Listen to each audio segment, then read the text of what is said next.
পরিবর্তনের মাতাল হাওয়া।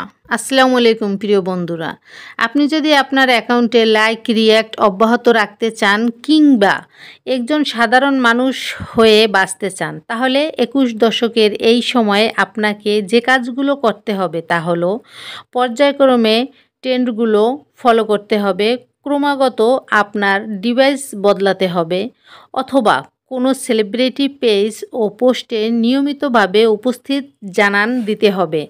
বড় আশ্চর্য এই জগৎ, আমরা এখন জড়গতিতে একটি অস্থির সমাজে বসবাস করছি। এখানে প্রতিটি মুহূর্তে নূতন কিছু উদ্ভব হয়, প্রতিটি মুহূর্তে কিছু না কিছু পরিবর্তন হয়।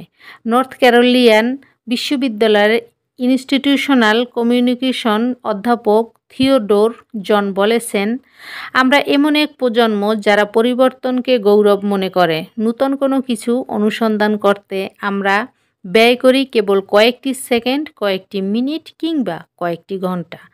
আমরা এখন দ্রুততার পূজা করা শুরু করছি। এখন আমাদের প্রয়োজন হয় ইনস্ট্যান্ট কফি, ইনস্ট্যান্ট সম্পর্ক, ইনস্ট্যান্ট ভিডিও এবং ইনস্ট্যান্ট পরিতৃপ্তি।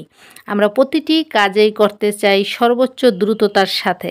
ক্রমাগত পরিবর্তনের এই অবস্থাটি আমাদের উন্মাদনার পরিণত হয়েছে। নূতন কিছু খোঁজার উন্মাদনা, উত্তেজনা, কোনো নতুনত্বের স্বাদ নেয়ার জন্য সব কিছু নিয়ে মজা করার উন্মাদনা, ভ্রমণে কিংবা বাড়িতে সেলফি বাজির উন্মাদনা। বস্তুত পরিবর্তন নিজেই একটি মূল্যবোধ হয়ে উঠেছে। আমরা প্রতিনিয়ত এর পেছনে ছুটছি। অন্যদিকে আমাদের দৃষ্টিতে মনোযোগ, ধারাবাহিকতা এবং রুটিন ভালো জিনিস ঠিকই, তবে বিরক্তিকর। আসুন আমরা নিজেদের সম্পর্কে বাস্তববাদী হই। জন বলেন, পরিবর্তনের আবেগ এত দ্রুত, এত উত্তপ্ত এবং এত অযৌক্তিক হয়ে উঠেছে যে আমাদের জীবন ও বিশ্বাসের গভীর অর্থ নিয়ে চিন্তা করার সময় খুঁজে পাওয়া যায় না। যখন শুধু পরিবর্তনের জন্যই পরিবর্তন হয়, ভিন্ন কোনো উদ্দেশ্য না থাকে, তখন পরিবর্তন একটি সমস্যা হয়ে দাঁড়ায়। যদিও আমরা এটা বুঝতে পারি না, এই দ্রুত গতির বিশ্ব আমাদের এইটুকু সময়ও দেয় না যাতে আমরা লক্ষ্য করতে পারি পরিবর্তনের এই উন্মাদনার ফলে আমরা জীবন থেকে কী হারাচ্ছি। তিনি আরও বলেন, স্পষ্টই আমাদের সাধারণ সংস্কৃতিতে একঘেয়েমি রেখেছে, ফলে আমরা একটি নির্দিষ্ট ঐতিহ্যকে মেনে চলতে পারি না বা বর্তমান অবস্থার সাথে মানিয়ে নিতে পারি না। বলুন তো, ঐতিহ্যের অনুসরণ কে করতে চাইবে যখন তার কাছে ক্রমাগত উন্নতির পথ রয়েছে? বর্তমান অবস্থার সাথে কে মানিয়ে নিতে চাইবে যখন কয়েকটি পদক্ষেপ ও কয়েকটি ক্লিকে সে নূতন কিছু পাওয়ার আশা রাখে? কিন্তু আমাদের জীবনে সব কিছুর এই ক্রমাগত পরিবর্তনের ক্ষতিটা মূলত কী? তিনি বলেছেন, যেসব টিভি অনুষ্ঠানে মাত্র আধা ঘন্টার মধ্যে কোনো সংকট উত্থাপন এবং তার সমাধান দেখিয়ে দেয়, তা মানুষের মনে এই মিথ্যা ধারণা সৃষ্টি করে যে জীবনের বেশিরভাগ সমস্যা এভাবেই দ্রুততম সময়ে মোকাবিলা করা যায়।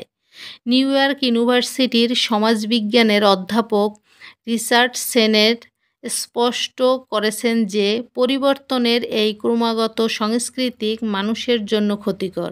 তিনি বলেন, পরিবর্তনের সাংস্কৃতিক স্পষ্ট বৈশিষ্ট্য হলো এখানে দীর্ঘমেয়াদী কিছুই নেই। এটি নষ্ট করে দেয় বিশ্বাসকে, আনুগত্যকে এবং পারস্পরিক প্রতিশ্রুতিকে। আমাদের সকল প্রতিষ্ঠান ও সমাজ ক্রমাগত পরিবর্তনের ধোঁয়ায় আচ্ছন্ন হয়ে আছে। পরিবর্তনের এই উন্মাদনায় আমাদের মানসিকতাকে এমন একটি স্থায়ী অবস্থার সাথে যুক্ত করে দেয় যেখানে আমরা খুব উঁচু আশায় মগ্ন থাকি কিংবা ক্ষণে ক্ষণে হতাশায় ডুবে যাই। এখানে প্রত্যেককেই একাচ্ছত্র অধিকার অনুভব করে এবং প্রত্যেককেই বিরক্তি অনুভব করে।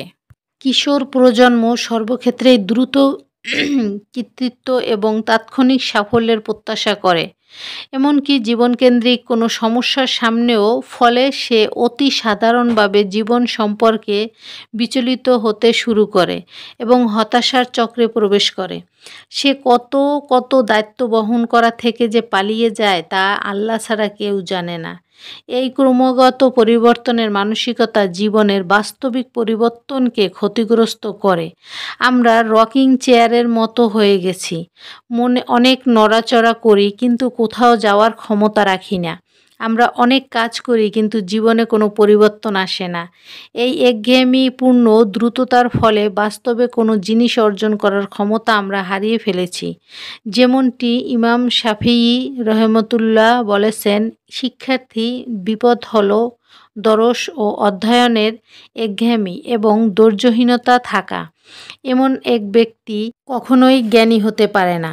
পক্ষান্তরে যে তার দরসে নিয়মিত হয়, চিন্তা ব্যয় করে এবং রাত্রি জাগরণ করে, সেই জ্ঞানী হতে পারে। যে নিজের স্বার্থ নিয়ে মগ্ন থাকে সে কখনোই জ্ঞানী হতে পারে না। আল্লাহ হাফেজ।